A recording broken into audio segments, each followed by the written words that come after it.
Hi, my name is Renee Martinez Ornelas, and this is Competency Presentation 1 for my capstone class. And first, just a brief table of contents for what this presentation is going to include. That's the first part, which is the similarities and differences between all 6 of the competencies, 1, 2, 3, 4, and 16 and 17. And also, the next one is going to be about how these specific or in particular assignments affected or shaped my learning about human services, followed by what I think are my strengths and weaknesses, and finally ending with an example and how I feel I did. All right. First, the similarities among the first 4, I believe, were similar, which were about my attributes, employability skills, and career development. The last 2 were more specific to ethics, values, and morals specifically, which can also be included in the other 4. So to put the similarities for all 4 or 6 of them together, I feel that they all had to do with experience. So the more experience you had, the more you learned the more you mastered what you were taught and what you learned. Specifically, all of them included your own personal observation and adaptation. So in this particular instance for these 6, it was interpersonal skills specifically, especially in the first 4. So it was how you interacted or communicated with other people, or in general with nonprofit organizations. So I think that was a big similarity between these. It was about your commitment and dedication to human services.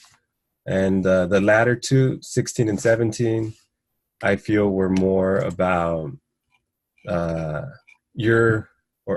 my understanding of the ethics and values and objectives of human service in general, and specific to certain nonprofits as well. Also, each one has its own, like I said, they were personal, so each one had its own accountability factor to it. So, for instance, on the first accountability competency, it was about whether entry level, pretty much, so your commitment to the human service field. And for instance, if I was interested in it, I would have to be the one to research whatever service or resource I wanted to be involved in. And if it was something that I really wanted to be a part of, then I would have to make sure I did my due diligence to be a part of it and to maybe explore the opportunities. Also, the similarities were a lot of situational development and opportunities. So in specific, the information we've learned and how it was applied throughout the process of being involved with the nonprofit organization or learning about them, specifically our internships and how it was we went about doing our volunteering, service learning, and then being placed at an internship site. And the biggest one of the similarities is the communication factor, which was in some way, shape, or form included in each one of the first 3 competencies. So it was either communication with if you were trying to research the organization, the services, whether it was for a homework, and once we were involved or I was involved in community service learning, or the internship, then it was about communicating with the person, a coordinator involved with volunteers, a program manager, a director, about being interested, being wanting to meet them and learn more about the organization before actually asking them for an opportunity for an internship. And also in general, communication is big in any organization, business or school or any type of administrative organization. So in particular for nonprofits, it is important because they usually are servicing or their community resource that is important to the clients that are affected by an issue. So it's very important to communicate throughout the organization to make sure that the service is delivered at a high standard. All right. The differences that I saw between these four, I feel like along the lines with the similarities, it was just different.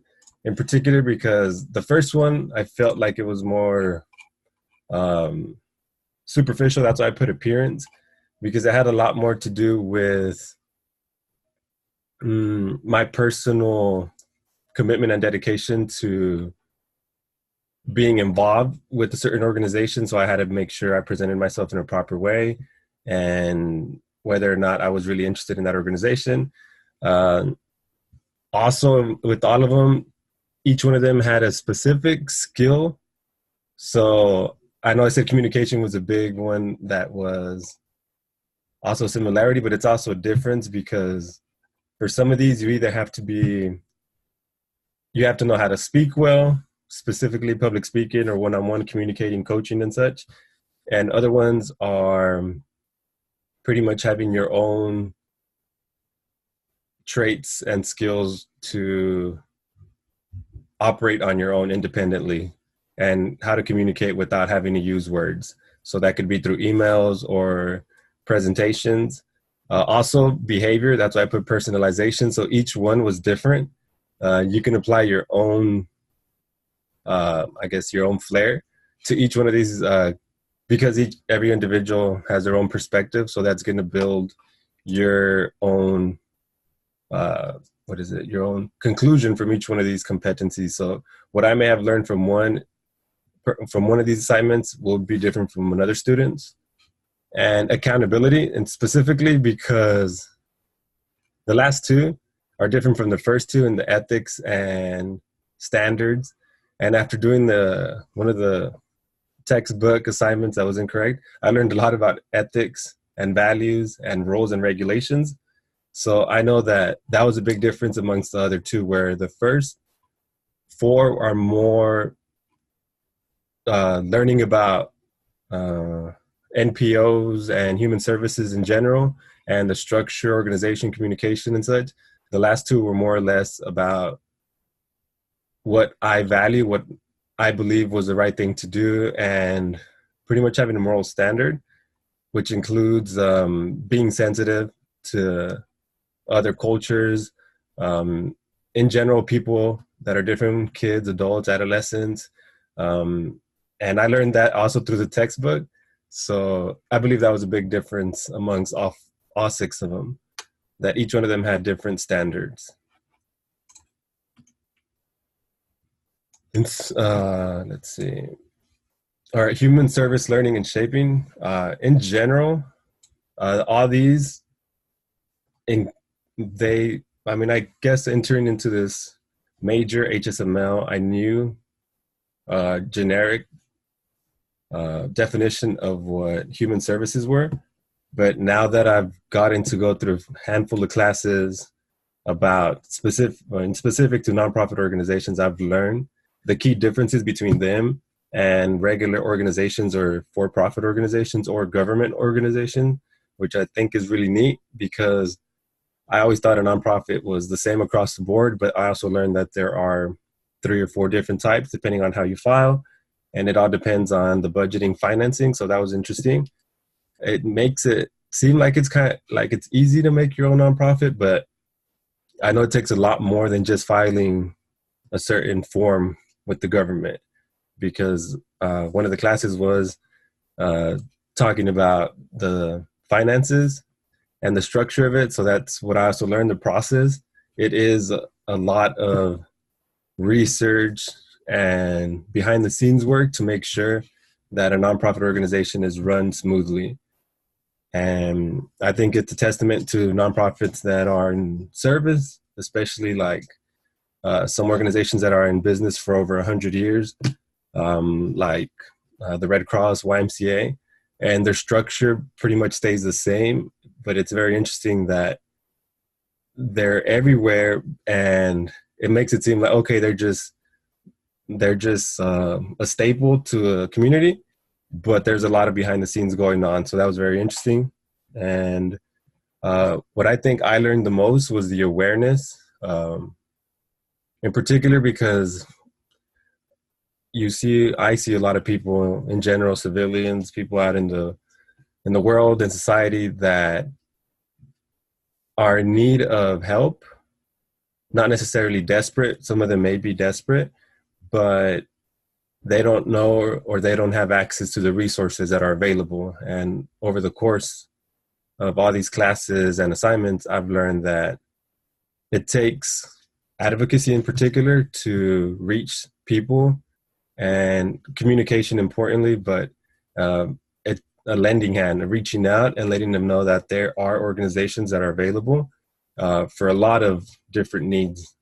And I believe that the awareness is what I've learned so far a lot up until now. And I still learn when I started with my service learning or volunteering. Every person I've worked with in human services has always mentioned another organization that I found interesting that I didn't know about, and that provided a service or group or a set of services that I find really interesting and I didn't think were available. And the last about shaping and learning was the placement, which it grew my interest in human services, specifically nonprofit and working with what I'm working with now, which is a youth organization. Um, all of my previous internship volunteers were at mainly having to do with sports, but now it has to do with not so much troubled youth, but just one of the organizations I've worked with was communities and schools. So they pretty much they do sort of mentoring with group projects at school, but it's a nonprofit that's working on campuses across the different school districts. And also a different organization called Big Thought that does SEL projects or trainings for students and parents. And I like that I get to use my Spanish speaking ability to get to help those parents out with socio-emotional learning, which is important for kids at a young age. So in general, all of this has really made my interest or furthered my commitment or dedication to want to be in this field, in particular, I guess, social work. All right. One of the strengths that I think I have and that I've had, some professors might differ and I completely understand, but communication, I've worked at the same call center business, my job that I had for almost 8 years. And that communication just had to deal with basic emailing, notes, memos. So it was hard to get a personal relationship with some of my coworkers or other departments because it was straightforward business verbiage. But over the past couple of years, working with organizations, volunteering, having to talk to organizations, whether it was for projects or service or just research, I've learned that being direct and objective about what your purpose is, then that really helps the communication streamline. There is no misunderstandings or confusions, because that can also happen as well. You have to be specific about what you're wanting to know and what you think that you may offer. In particular with cross-cultural organizations that deal with different communities, especially in the one where I live, there's a few organizations here. They deal with a lot of lower income communities or poverty stricken communities. So we have to be sensitive to their their perspective. I've learned that some sometimes just acting or saying things in a certain way may seem a little bit pompous or obnoxious, and they will look at me a different way when I know that I'm not that way. It's just it's sad to say, but just because I may speak educated, they may feel a little bit belittled. So I've learned that just listening and limit my speaking when I can. So just communicate what you need to and be there for the clients and also for the organization. Um, that also goes along with awareness. I've learned that I can speak with almost anyone, whether it's a kid, regular adult, teenager, or a senior citizen, which I have done service with. And it can be of any ethnicity or race. I think I've, I like to keep in touch with what's going on in the world. So I guess I can break the ice real easily, like they say. Um, my ability to speak Spanish has really helped me in helping Spanish speaking only communities, which I am thankful for because I feel like um, that is a lot of help for them, just being able to communicate with them in that language. Standards, I know it asks for two strengths, but I feel like after doing those assignments in the book that I didn't have to, I learned a lot about ethics and specifically the universal ones that are across the board in nonprofit organizations. And I think that at a young age, going to private school or a Catholic school, those are instilled in you, where it doesn't matter how much you necessarily have or make, it's how you treat others. So I feel like I have a pretty good idea about what it takes to have a ethical or moral um, basis or foundation for any organization or business. I know I've been through a few orientations and risk management sessions and trainings for either my job or the organizations I've worked for.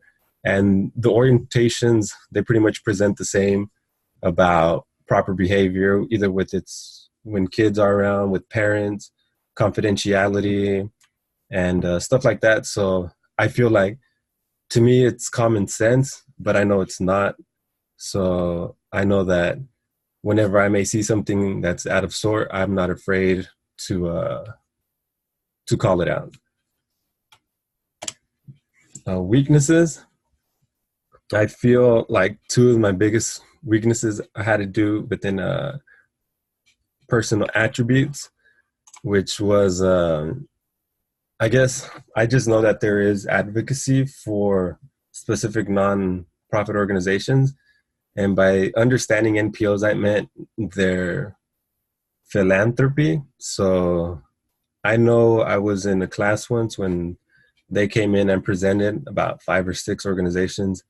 And between those people that were coming in to have us want to volunteer at their organizations for our first assignment, this was a couple of years ago, I remember a few of the people presenting were not as good as maybe two, especially one gentleman that was really good at his knowledge of his organization, the purpose of it, their history, all the work they do, all the good they do, accomplishments.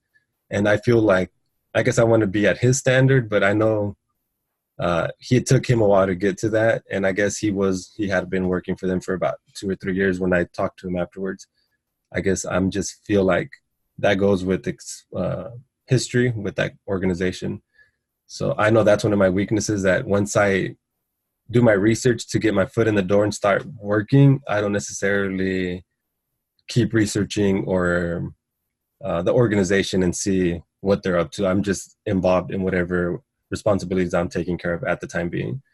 And that's why I would like to, I guess, learn more. But maybe if and when I have a career with a specific organization, I will be 100% dedicated and committed to them.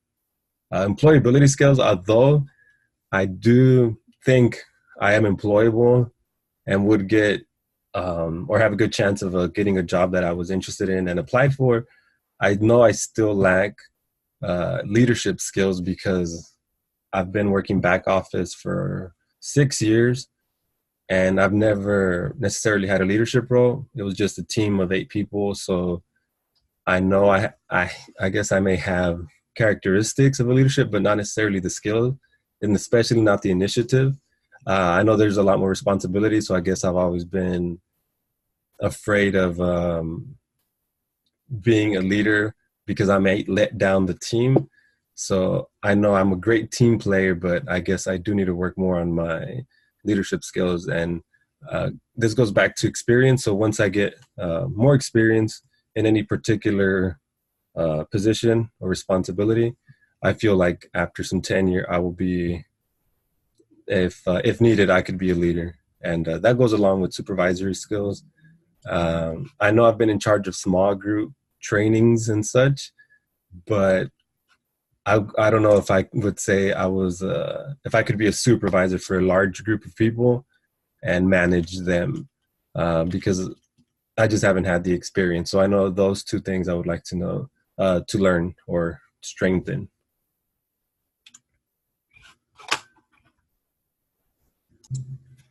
Okay. And if I'm looking over here, it's because I have two screens. So I'm looking at basically the assignments I have posted and what I've written for the assignments. And let's see.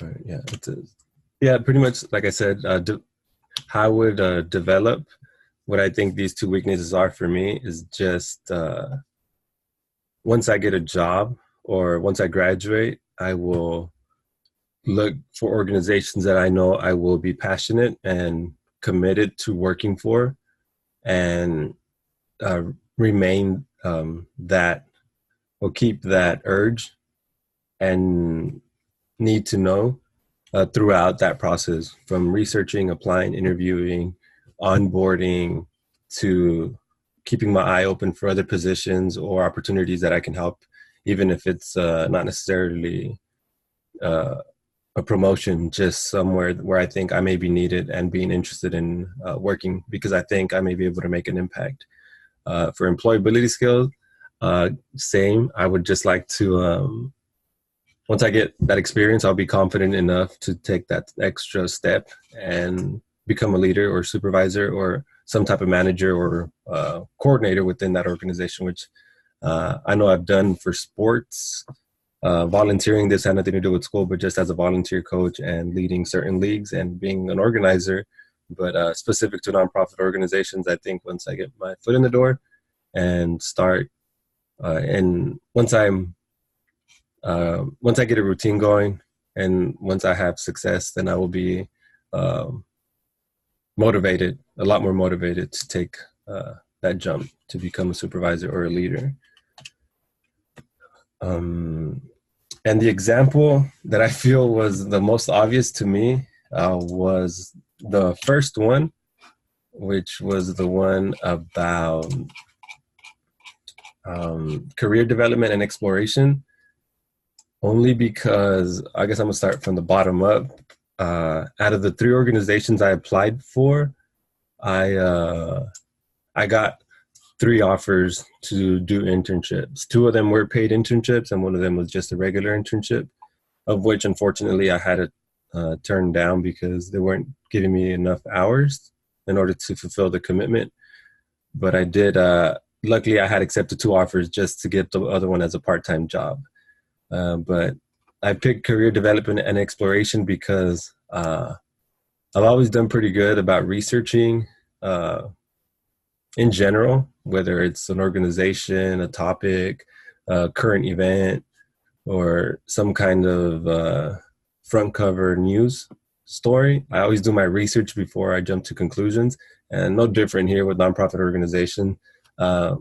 Even if they have a nice symbol, a nice sign, a nice catchphrase, I like to do my research and see what they're about. Their structure, their services, their accomplishments, their reviews, their success stories, especially because I like to know that what they're doing is actually affecting society or the communities. And also with that, I learned how to compare and identify the needs, not just in general of the organization, but of what I felt I needed. So I wasn't just going to work or volunteer for any organization just because it was a nonprofit. I had to make sure it was something that I needed to fulfill um, my urge or motivation to help others.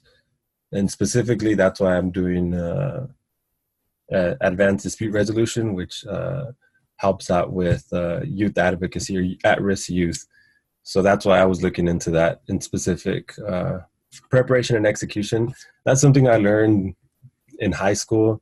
Uh, our counselors, luckily, they taught us about preparing for interviews, um, and executing them, how to do a checklist, how to prepare a week in advance, how to do mock interviews with other people, write down what you're going to say, key questions and stuff. So I think I did that pretty good. Sometimes I overdo it, but I've always learned that it's better to overdress than underdress, and always follow up. I remember I didn't used to do that because I felt like once you did the interview, that was it, and they should let you know whether they wanted you or not. But a few years ago, at my job, when I tried to get a promotion, I applied for a position, and I didn't. Well, it was for a different department, same position, but I hadn't heard from them in about a month, and I just figured, okay, they're not going to get back to me. They filled the position, and one of my coworkers just said, follow up, just send them an email. Tell them, hey, thank you for the opportunity. And I'm like, well, I said that in person. I told him, thank you for the opportunity. It was nice meeting you. Hope to hear from you soon. And that was it. But she said, put it in an email. The initiative always shows more because you sent an email even after you met them. So it doesn't have to be right away. So I sent the email asking them, or just thanking them. I didn't even ask whether it was filled or not. And they replied saying that they were interested. And if I was still interested in the opportunity, then they could fill me in, which I was surprised because this was almost 2 months later. And with these three in particular organizations that I applied for an internship, I only had to get back to two of them because one of them told me right away that they could take me on the spot soon after the interview. And overall, I think I did good because I've made positive relationships. I've kept the organizations that I applied for, the ones that I didn't accept. I've kept their information, and they've also asked me that once I graduate, if I was interested, maybe depending on my availability, I could work for them, whether it was part-time or full-time, which I find really neat. And I will definitely keep that open. In general, it's been a good experience so far doing my internship. Well, it's gotten a lot better because I finally got placed at an organization that is, it's stable. The organization I was working for, they didn't have enough work for me to do, so that's why I couldn't complete my internships there, and I didn't want to just sit around. So I asked the professor if I could switch, knowing that I already had an offer from someone else, and I did take that. So I feel like that career development and exploration has really helped me, knowing how to communicate and identify opportunities in general and take advantage of them. All right. For this presentation, I think that's it. Hopefully I did this correct. All right. Thank you.